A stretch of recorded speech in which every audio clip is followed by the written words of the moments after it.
화요일 새벽 묵상 하나님 말씀입니다. 사도행전 11장 1절부터 10절까지 말씀입니다. 신약 성경 206면에 있습니다. 사도행전 11장 1절부터 10절까지의 말씀 제가 읽겠습니다.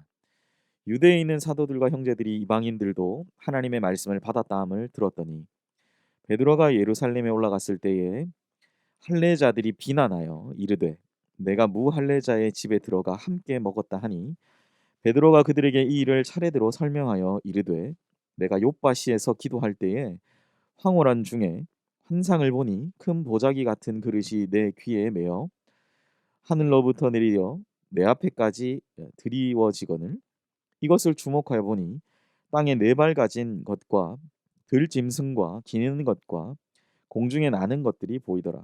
또 들으니 소리 있어 내게 이르되 베드로야 일어나 잡아먹으라 하거늘 내가 이르되 주님 그럴 수 없나이다. 속되거나 깨끗하지 아니한 것은 결코 내 입에 들어간 일이 없나이다 하니 또 하늘로부터 두 번째 소리 있어 내게 이르되 하나님이 깨끗하게 하신 것을 내가 속되다고 하지 말라 하더라. 이런 일이 세 번 있은 후에 모든 것이 다시 하늘로 끌려 올라가더라. 아멘.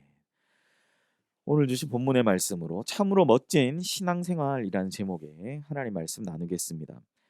가이사랴의 로마 군대의 백부장 고넬료와 그의 가족과 친지들이 복음을 믿고 세례를 받았다는 소식은 예루살렘 교회 성도들에게는 아주 충격적인 소식이었습니다.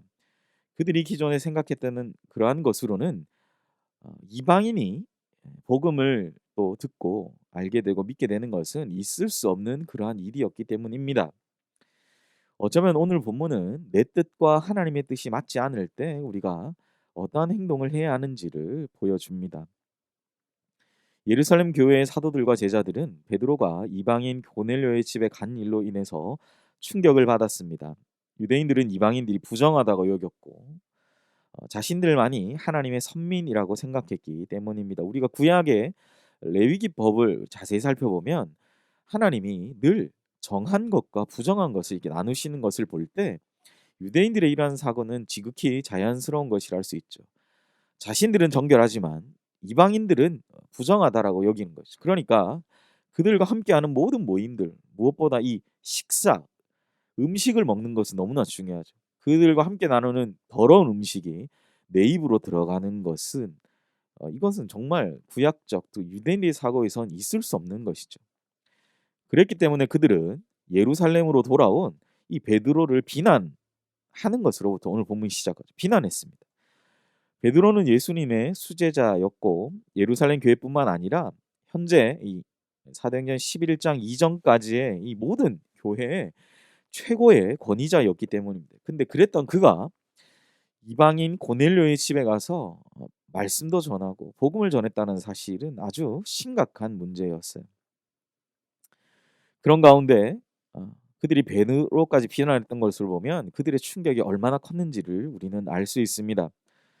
그러나 베드로는 이렇게 자기 자신의 마음을 몰라주는 사실 베드로가 우리가 10장에서도 보았지만 이 베드로가 이럴 수밖에 없었던 이유가 우리는 벌써 알고 있지 않습니까? 그런데 유대인들은 그걸 모르죠. 너희들은 왜 내 마음을 모르냐라고 베드로는 어쩌면 분노할 수 있었을 거예요. 그러나 베드로는 이러한 상황에 분노하지 않았습니다. 오히려 그는 그동안 자신과 또 고넬료의 가정에 일어났던 일들을 차근차근하게 설명하면서 자신의 경험을 그는 말하고 있습니다. 중요한 것은 바로 이 용기 있고 또한 진실된 말이 이런 진실된 고백이 꼬여버렸던 이 문제에 가장 중요한 해결의 열쇠가 되었다라는 사실을 우리는 생각해 보아야 되는 것이죠. 베드로는 자신이 고넬료의 집에 가게 된 경위를 설명합니다. 베드로의 고백대로 이 일은 하나님께서 직접 하신 일이었어요. 한 개인과 또 그 가정이 하나님을 경외하며 또한 믿기로 작정한 것은 그들을 구원하기 위해 하나님의 강력하고 정확한 개입이 있었다라는 사실을 우리는 믿지 않을 수 없다라는 거죠. 무엇보다 우리라고 표현했지만 제가 베드로는 믿지 않을 수 없었던 거예요. 하나님은 베드로와 고넬료 각각 그들에게 나타나셔서 그들의 만남을 마치 1대1 매칭하듯 그렇게 1대1로 매칭시키듯 그들의 만남을 하나님이 주선하고 계신 것처럼 보입니다.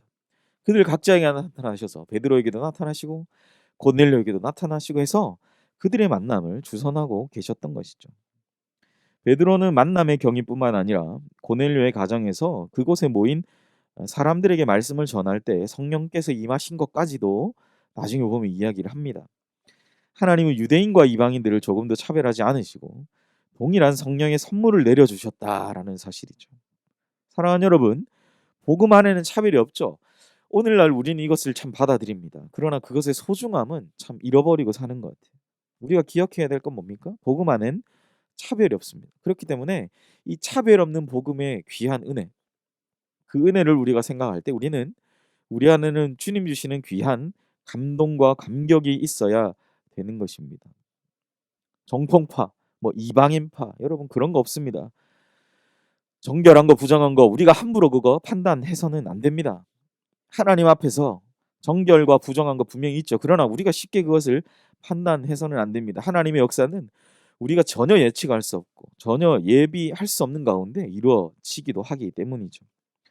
복음은 모든 사람들이 받을 수 있는 능력의 복음임을 우리는 오늘 말씀을 통해 분명히 기억해야 됩니다.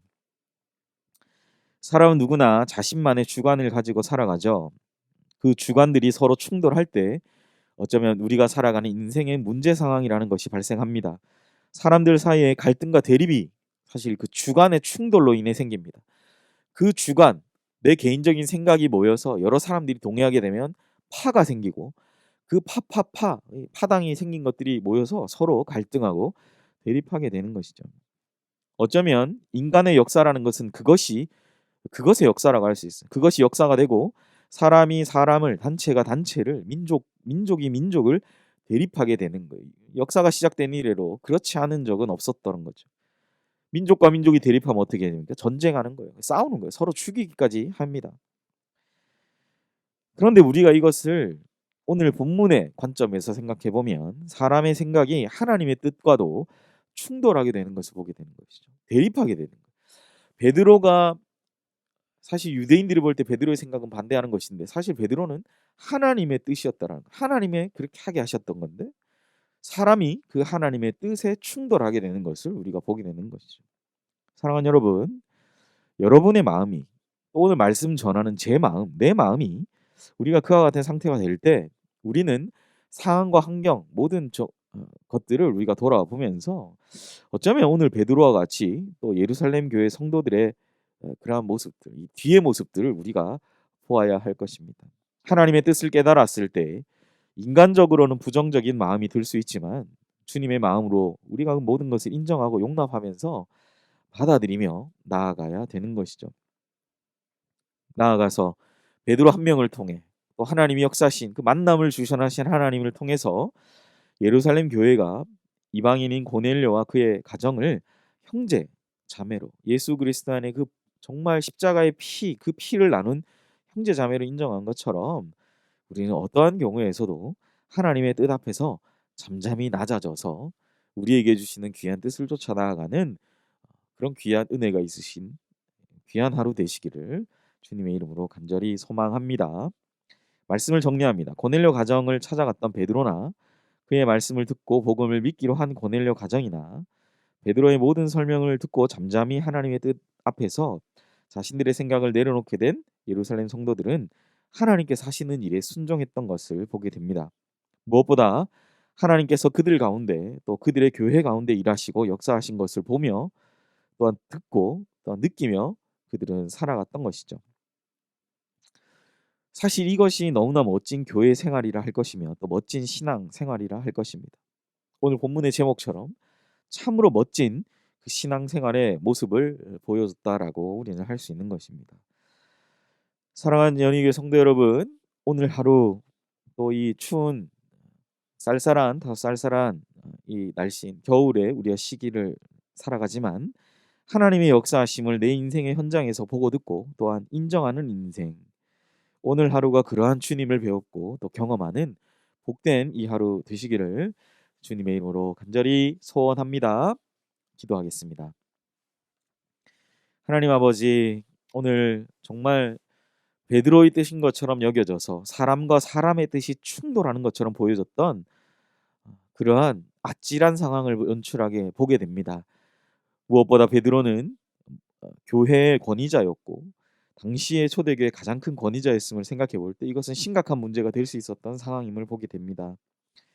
그러한 상황에서 베드로는 쉽게 분노하지 않고 자신이 경험한 상황들을 담담히 나누면서 이것이 정말 모든 예루살렘 교회와 또 이방인을 향한 하나님 아버지의 마음으로 그들이 받아들이고 생각하게 되는 또 하나의 귀한 계기가 되게 하셨던 것을 보게 됩니다. 무엇보다 이 일을 통해서 그들이 정말 주님 앞에서 주님의 뜻에는 어떤 한계가 없음을 다시 한번 생각하고 정말 함부로 판단하지 않고 우리에게 주신 귀한 이 정말 멋진 신앙생활, 참으로 멋진 그 신앙생활을 하기 위해서 그들의 마음을 모으게 되는 귀한 역사의 현장을 보게 하심에 아무쪼록 오늘 하루 또한 이러한 감사한 마음을 담아서 우리 성도님들의 삶 가운데 이러한 하나님의 놀라운 복음의 은혜가 우리의 마음과 생각을 모으고 하나님의 일하심을 귀하게 생각하며 나아가는 오늘 하루 되게 하여 주시옵소서. 주님, 정말 하나님의 임재 가운데 충만한 임재로 우리에게 채워 주셔서 그 은혜가 우리의 삶에 또한 우리의 인생길에 가장 큰 은혜요 또 복이 되게 하시는 주님을 만나게 되는 은혜를 허락하여 주시옵소서. 감사드리며 이 모든 말씀 예수님의 이름으로 기도하옵나이다. 아멘. 이 시간 우리 함께 들은 말씀을 생각하시며 자막을 보시며 기도하실 때 하나님께서 일하심을 보고 듣고 또한 느끼고 경험하는 참으로 멋진 신앙생활의 주인공이 되는 귀한 하루 되게 해달라고 기도하시고 담임 목사님 청빙을 위해서 기도해 주시기를 바랍니다. 오늘까지 이제 청빙 서류 받고 또한 청빙 과정을 계속 위해서 기도해 주시기를 바랍니다. 연희교회가 십자가에 죽으신 주님의 은혜에 감격하며 힘있게 믿음의 길 걸어갈 수 있는 그렇게 이끄실 목회자 모시도록 담임 목사님 청빙 과정 가운데 모든 성도들 마음 하나 되고 기도에 지치지 않고 경건에 충실한 성도들 되도록 청빙위원들 분별력 주셔서 사람의 생각과 방법이 아니라 오직 주님의 뜻과 방법으로 준비된 목회자 모시도록 기도하시고 코로나19의 조속적 종식과 우리 연희교회와 모든 성도들 안전을 위해 기도하시고 네 번째 우리 이응복 이정미 선교사님 사역과 또한 그 가정을 위해서 기도하시고 마지막 우리 환우를 위해 기도하실 때 우리 김동기 집사님 심장암 폐암으로 투병 가운데 계십니다. 김동기 집사님 온전한 치유와 회복을 위해서 기도해 주시기를 바랍니다. 샬롬. 하나님의 풍성한 은혜와 사랑이 연희교회 모든 성도분들께 가득하길 기도합니다. 이번 2021년 겨울 성경학교를 위해서 연희교회 초등부에서는 두근두근 구원여행이라는 주제로 특별 신앙 교육을 준비했습니다. 2월 20일부터 21일까지 진행되는 본 수련회에서는 가정에서 할 수 있는 웹 공과라는 특별한 교육 방법으로 진행될 예정입니다. 두근두근 구원여행 특별 신앙교육을 위해서 구원의 은혜를 경험하는 귀한 시간이 되기를 함께 기도 부탁드립니다. 이번 초등부 겨울성경학교도 온라인으로 진행될 것입니다. 비록 함께 모여서 수련회를 못할지라도 성령님께서 아이들의 마음을 움직이셔서 하나님의 은혜를 경험하도록 기도 부탁드립니다. 이번 수련회를 통해 배울 구원의 교리를 아이들이 더 잘 이해해서 하나님이 우리에게 주신 구원의 은혜를 깊이 경험하며 살아가도록 기도해 주시기 바랍니다. 마지막으로 각자가 몸은 떨어져서 수련회를 참여할지라도 주님 안에서 마음은 하나가 되게 하여 주셔서 한 마음으로 예배를 드리고 각 가정과 교회 공동체에서 풍성한 교제를 나누도록 기도 부탁드립니다. 다 같이 기도하시겠습니다.